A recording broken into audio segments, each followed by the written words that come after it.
సాయుధ నక్సల్స్ ను నిర్మూలించాం, దిమాగి నక్సల్స్ మాత్రం మిగిలారు అంటూ ఎర్రకోట ప్రసంగంలో ప్రధాని మోదీ చేసిన వ్యాఖ్యల ఆధారంగా కొత్త పార్టీ పుట్టుకువచ్చింది.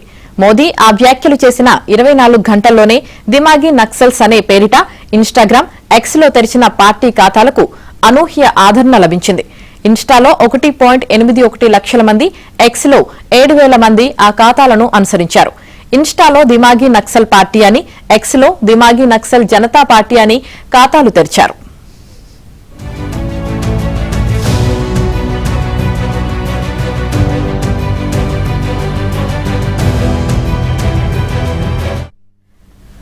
తమ పార్టీ వ్యవస్థాపకుడు ఓ దిమాగి ఇండియన్ అని చెప్పుకున్నారు.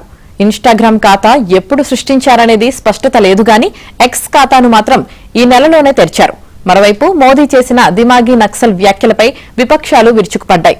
ఆయన తన రాజకీయ ప్రత్యర్థులను తొలుత అర్బన్ నక్సల్స్ అన్నారు, ఇప్పుడు దిమాగి నక్సల్స్ అని అంటున్నారు.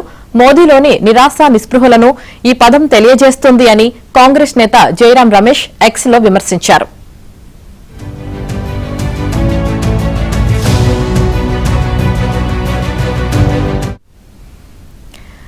అవును, నేను దిమాగి నక్సల్నేనని కాంగ్రెస్ సీనియర్ నేత చిదంబరం అన్నారు. నిజమైన దేశభక్తునిగా బీజేపీకి లొంగబోనని, దిమాగి నక్సల్ గా ఉండేందుకు గర్విస్తానని ఆప్ మాజీ సీఎం అరవింద్ కేజ్రీవాల్ వ్యాఖ్యానించారు. ఇదిలా ఉండగా విద్యా సంస్కరణల కోసం ఉద్యమిస్తున్న జంజీ యువతకు యోగా గురువు బాబా రామ్దేవ్ మద్దతు ప్రకటించారు. విద్యా వ్యవస్థలో కుంభకోణం జరిగిందనేది అంగీకరించి బాధ్యులను శిక్షించండి, లేదంటే పోరాటంలోకి నేను కూడా దిగుతానని ఆయన హెచ్చరించారు.